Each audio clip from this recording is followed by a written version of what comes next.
Megastar అనగానే టక టక టక నేనైతే అందరూ చెప్తాం కదా సార్, మీరు చెప్పే సంగతుల్లో మొట్టమొదట మెగాస్టార్ అనగానే మీకు ఏం గుర్తొస్తుంది సార్?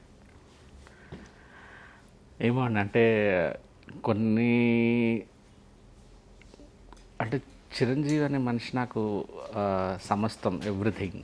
సో అలా చిన్నగా ఒక ఇలాంటి క్వశ్చన్లు అడిగినప్పుడు అలా మైండ్ బ్లాంక్ అవుతున్నాడు. అంటే అన్ని సినిమాలు, ఇన్ని సంవత్సరాల అభిమానిగా నా జర్నీ ఒక్కసారి వెనక్కి తీసుకుంటే, వెనక్కి తిరిగి చూసుకుంటే అలా ఒక పిన్ పాయింట్లో ఏం గుర్తొస్తుందంటే నేను చెప్పలేను.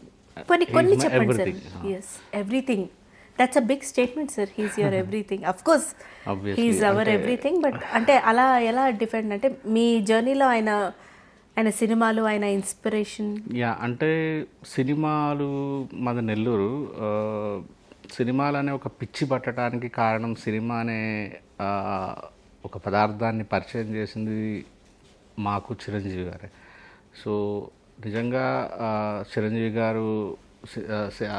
గారి సినిమాలు పిచ్చితో మేము సినిమాలు మొదలెట్టకపోయి ఉంటే ఆ సినిమా మీద ప్రేమ మొదలై ఉండేది కాదేమో, వేరే ప్రొఫెషన్ చూస్ చేసుకునేవాడినేమో, తెలియదు కదా. అంటే ఒక డైరెక్టర్గా నా ప్రయాణం ఇలా వెళ్ళడానికి రీజన్ ఖచ్చితంగా చిరంజీవి గారు యాక్ట్ చేసిన సినిమాలు, ఆ సినిమాలు చూడాలనే పిచ్చి.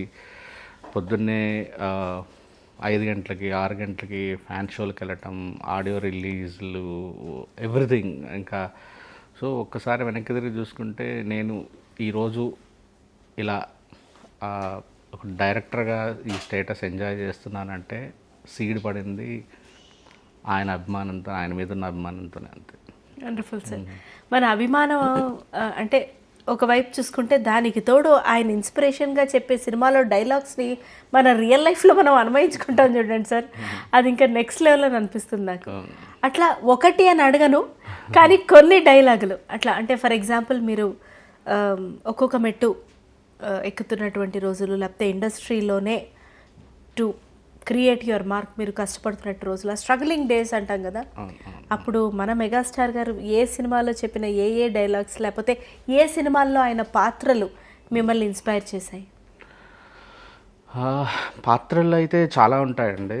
ముఖ్యంగా అభిలాష, తర్వాత అభిలాష్లో చిరంజీవి పాత్ర, చిరంజీవి పేరు యాక్చువల్లీ. ఛాలెంజ్లో గాంధీ,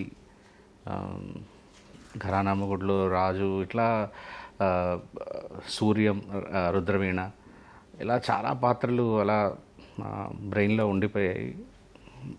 బట్ ఆయన చెప్పిన మాటలు నాకు గత 3-4 సంవత్సరాలుగా సినిమాలో కంటే కూడా ఆయన ఒక ఇంటర్వ్యూలో ఆయన మీద వచ్చే నెగిటివిటీ కానీ, ఒక ట్రోలింగ్ కానీ ఆయన ఎలా తీసుకుంటారు, తన గురించి ఎవరైనా నెగిటివ్గా మాట్లాడిన, కుట్రలు చేసిన, తన చెడు కోరుకున్న దాన్ని ఎలా ఆయన డీల్ చేసుకుంటారు, అసలు హార్ట్కి ఎలా తీసుకోరు, ఎలా ముందుకెళ్ళిపోతారు అని చెప్పడం అనేది, అప్పటి వరకు ఎవరైనా నన్ను ఏదైనా అన్నా, నాకు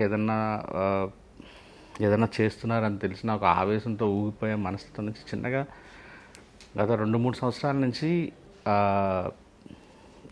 ఆ మాటలు నాకు బాగా ఇన్ఫ్లుయెన్స్ అయ్యనమాట. సో సడన్గా నేను కామ్ డౌన్ అయ్యాను.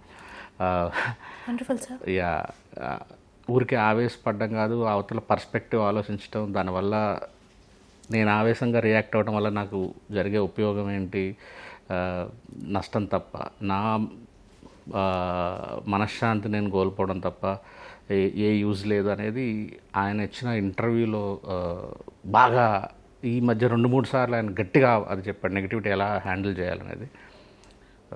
చాలా చేంజ్ చేసింది నన్ను. Wonderful sir.